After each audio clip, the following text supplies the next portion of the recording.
So finally being able to read the first volume of Jobless Reincarnation, and of course the first 4 episodes of the anime, I gotta say, I absolutely love the light novel and the anime. I do want to note that the manga does have a lot of details missing, and it seems to be the anime is following the light novels quite well. It seems to be that is the main source material. I absolutely love the light novel. I've enjoyed it so far, and one of the reasons why I've really enjoyed it is that Rudius is a flawed character. He's not perfect. He definitely says and does some questionable things that I sit there and think, that's probably not the right thing to do. But again, we're all flawed and we all make mistakes in life, and seeing him try to grow and him actually growing in some areas, but there's still definitely room for improvement. It's what I like about the series. He's not a picture perfect character. As much as I love my overlord with my boy Ainz and how he's, taking over the world and he's super OP, and then you've also got, Slime as well, my boy Remy, becoming super OP and the sort of lovey-dovey way of life that he lives with his monster friends and humans. I sometimes like to see a story that's about a character that is not perfect, and there are definitely a lot of isekais out there where sometimes they make the character too perfect. It's that picture perfect character that you want every, isekai to be, because it's that easy self-insert. And as much as sometimes it can be fun to watch, you take your mind off and you watch it for what it is. The OP protagonist saves the day and wins all the women and is the perfect hero that anyone would want. It gets boring over times, and sometimes you just want a character that is not perfect, that is human.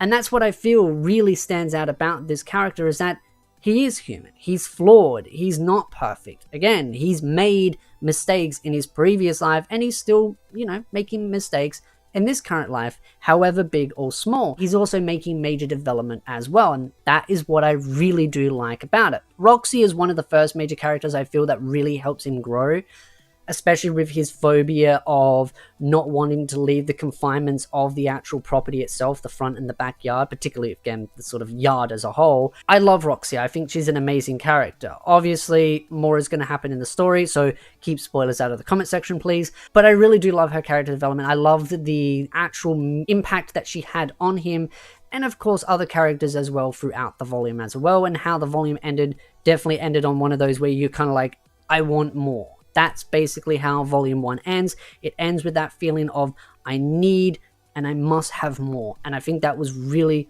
really well done. But again, I want to emphasize that he has made mistakes. He is a flawed character, but not just himself, but also other characters as well. Particularly his dad definitely made some questionable mistakes.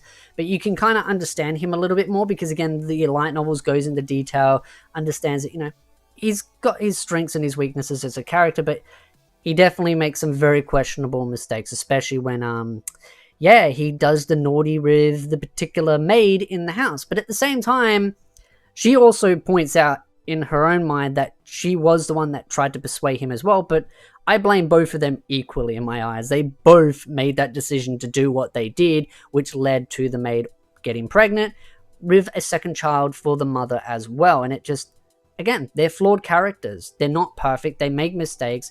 And where they go from there is what I think is most fascinating and interesting about the character as a whole. I would say the character that really stood out to me the most in that I really fell in love with was Roxy, just because Roxy is just kind of adorable. And I kind of thought it was just really funny, because I think she kind of thought it was just going to be one of those waste of my time. I'm going to have to teach this child, and it's just not going to go anywhere. And then realizing that Rudy has an exceptional talent for magic.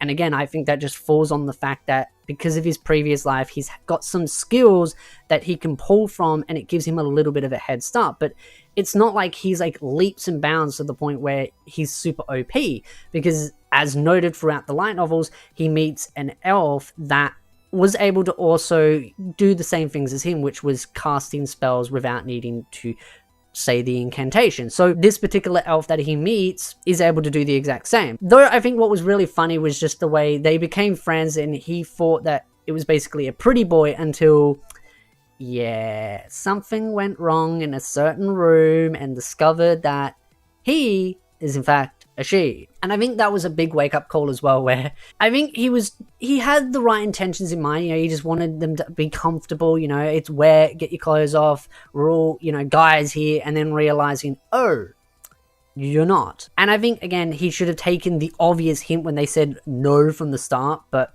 Rudy, being Rudy, doesn't listen sometimes. He's a flawed little boy, and I think sometimes he let his excitement and his mind, go too far ahead of him, and he ended up making a very fundamental mistake, which led to him having to show that very much sorry about what he did, but at the same time, he made a mistake and simply just went, oh, I thought you were a guy, which made things worse, and that's what I mean. It's that simple situation of, oh, this is where you need to make amends, make things right, apologize, and Rudy, being Rudy, makes things worse. And that's what I mean. He's not a perfect character. He makes mistakes. And he does learn some life lessons from his dad, though I feel like his dad's not the best person to really go to, but at the same time, his dad does give a little bit of good advice. Not the best advice, but hey, gotta do what you gotta do with a man that's got 2 wives now. Again, busy boy he is, fathering 3 children now, 1 from another individual, which is the maid. I do really love the maid, though. I kind of thought she was really adorable and sweet, and I kind of wish